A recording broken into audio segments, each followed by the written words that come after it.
Good morning, everyone. I hope they had a fantastic weekend. Welcome back to another weekly market update. I honestly haven't looked at these numbers very much this week, so they'll be a surprise to me too. But let's go ahead and dive into them together and see what this past week brought changes to the Kenosha market. So, like usual, we'll go ahead and start here at the market action index number. Looks like it stayed pretty much the same at 52 this week. It was 52 last week. It was 52.26 last week, and it's 52.13 this week. So it actually declined a little bit from week over week. A little bit of a surprise. We were trending towards a little bit of an even slash buyer's market. This shows that we're heading towards a more of a stronger seller's market. It just kind of shows that there's more buyers that are hungrier for houses, and that they are willing to pay asking price or even over asking price for houses now. So if you're a seller, that's really good news. It means that if you are looking to sell your house, now may be a really good time to go ahead and jump in the market and get top price for your house. Median list price. So this is the price of what all prices, a mix of all prices of houses that are listed on the market right now. Looks like this is trending downwards again. 324.9, so $325,000, down from 365 last week. That's a big jump. So that probably just means that a bunch of houses have sold to make a big jump from 365 to down to 325. I wouldn't read too much into this number. The bigger number that I read into is the median price of new listings. This is what listings are listed at right now. So what listing agents do is that they look at all the recent sold prices and what's active and pending, and they tell their sellers, they say, this is what I suggest that we list your house at. And the seller says, well, I think this is what we should list the house at. And usually they go back and forth a little bit, and they kind of agree on a number that they think is fair and what they think that the house will probably sell at. And they agree on a number, and they end up listing the house at that price, and hopefully it'll sell for around that price, hopefully at that price, if not even more. It depends on the market conditions. It depends on if we're a seller's market or a buyer's market. So this price, I think, tells you more of a story as opposed to the median list price. The median price of new listings, I think, tells you more of a story. And this is at 300,000 basically. Down a little bit from last week of 305,000. Not much of a change in my opinion. It's basically still the same. $5,000 difference is negligible. It's not much of a difference. So that's basically the same. A $5,000 price drop in your listing price is not going to make much of a difference. That's not going to make a bunch of buyers run and want to look at your house, unless you're dropping it from $100,000 to $95,000. Then you might get some new eyeballs on your listing, but it's generally not going to make a bunch of people want to come and look at your house because it's not a huge price drop. It's not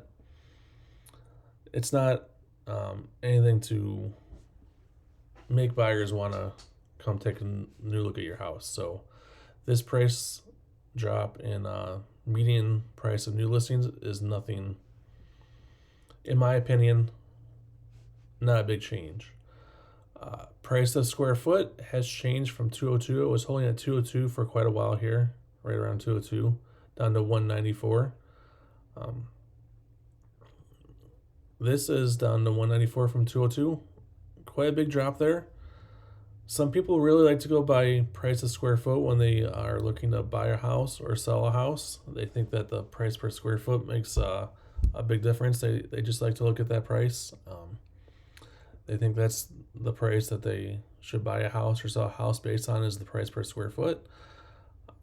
So obviously it's getting cheaper for buyers. So if you're a buyer, that's a good thing. The price per square foot is getting cheaper for you. If you're a seller, it's a bad thing because obviously you want a higher price per square foot for your house.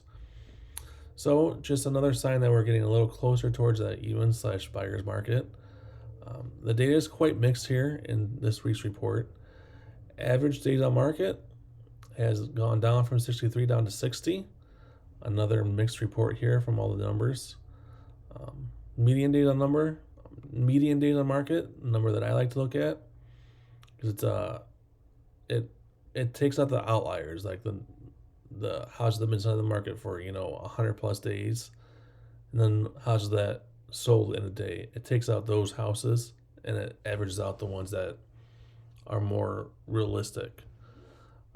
So it's at 21 for this past week, and it was 21 last week and 21 the week before. So pretty consistent at 21. So we're staying right at 3 weeks for median days on market. So we're holding strong there.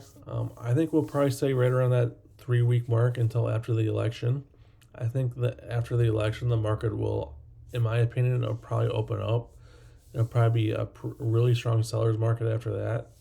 I think we're going to see a flood of new buyers. When I'm talking to buyers, buyers are saying they want to wait till after the election. Even some sellers are saying they want to wait till after the election before they put the house on the market, just see who wins. If their candidate wins or loses, it makes a difference as to what they do with their house and whether or not they buy or sell. So I think that after the election, it's going to make a big difference on inventory, on prices, on buyers and sellers, on what happens with the market.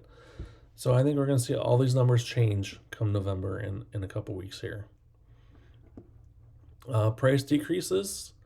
This actually went down from 50% last week down to 48%. So if you are a seller, that's a good thing. We don't like to see a lot of price decreases in the market if you're a seller, because that shows that sellers are nervous that there aren't a lot of buyers in the market, that they aren't buying houses at list price or even over list price. So the fact that price decreases are going down, that's a really good thing if you're a seller. It means that buyers are coming into the market, that they're buying houses at list price, or at least they're making offers, and sellers are liking those offers, and they're generally accepting those offers, and they're or countering those offers and getting an offer accepted at or around or maybe even over list price. So price decreases are on the downward trend, which is good for sellers. But again, another mixed bag with all this data here. So I still think we're trending towards an even / buyer's market, but the data is kind of confusing. I don't really know what to tell you as far as the data goes. Price increases. This continues the trend downward. Just another, a real estate agent, they mistakenly put it on the market for $230,000 when they should have listed it for $250,000. So they had to expire the listing and then relist it for $250,000, and then MLS catches that. And they consider it a price increase. That's where they get this data from.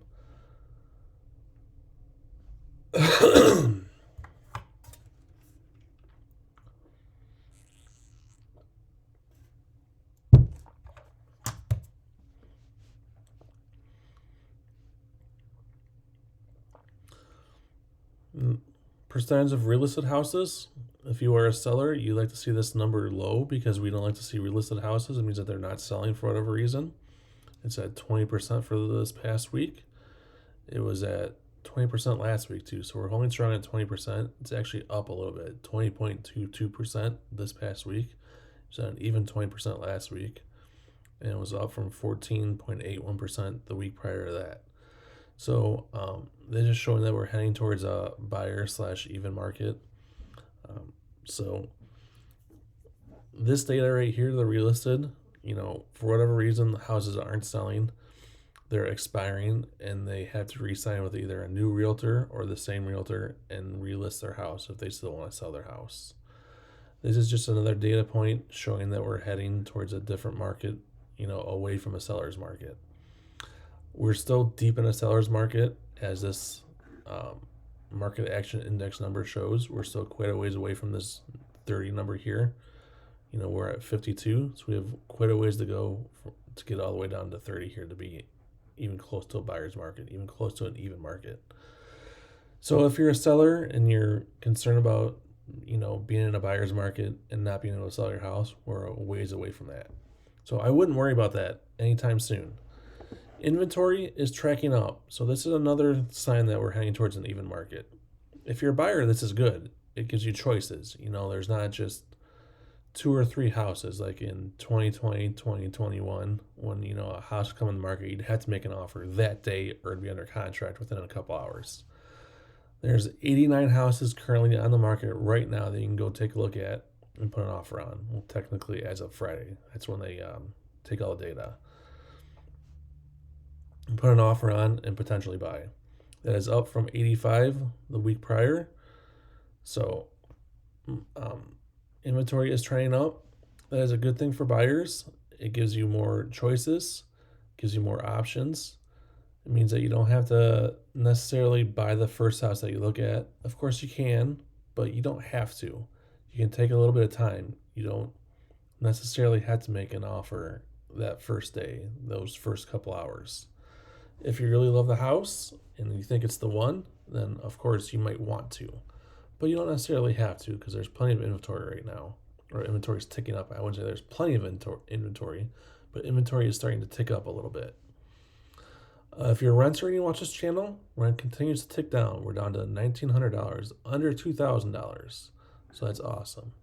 And again, that market action index number is down to 52, or holding strong at 52. So I did do a little chart here just to show you inventory here in all price ranges is ticking up. This is since July 12th. Inventory just keeps ticking up in all price ranges. So the luxury price range, this top tier, just below the luxury price range. Then that middle price range, so like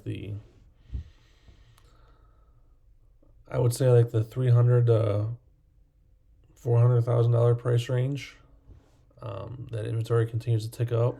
Then the price range that everybody seems to be in, that $150,000 to like $250,000 price range that everybody wants to buy in, that inventory continues to tick up. So as you can see, inventory continues to tick up. With this current one, this shows you exactly how much inventory there is. With luxury, there are 17 houses on the market right now. Just below luxury, that $400,000 to $500,000, there's 17 houses on the market. Below that one, that $300,000 to $400,000 price range, around that, there's 18 houses on the market right now. And then that, like one, I'm gonna say like 0 to 250,000 price range. There's 18 houses on the market right now to buy. This doesn't give you like an exact price range. I'm just kind of guessing on the price range. And then we'll get into the absorption numbers here. So this past week, in the price range that everybody wants to be, there were 8 new listings and 5 of them sold. The price range just above that, there were 3 new listings and 3 of them sold. And then like $300,000 to $400,000 price range, about that anyway, there were 8 new listings and 6 of them sold. So as you can see, the market is still hopping. Houses are still selling. They're still selling pretty fast. So I know that some of these sold. Some of these 6, they sold within a day or two of hitting the market. Then even that luxury price range, at $500,000 and up, there's 1 new listing and 2 of them sold. But look at these days on market. That luxury price range, 63 days on market. That bottom tier where everybody tends to be at, 2 weeks on market, 14. And then that just above that, that really hopping, these 2 really hopping price ranges, like that 250 to 350 price range. And then that $300,000 to like $400,000 price range, or right around that 3 week days on market, that average days on market of 21 days. So if you guys found this information useful, if you think it helps you either jump in the market or maybe hold off on jumping in the market, if it gives you some insights into the Kenosha housing market, the Kenosha housing market is very similar to the Racine market, and the Kenosha housing market is very similar to the Kenosha County housing market as well. Go ahead and drop a comment in the comment section. Please go ahead and give me a like. Subscribe if you want to follow and see more videos on my channel. Hope you guys have a fantastic day. And I'll see you all in the next video.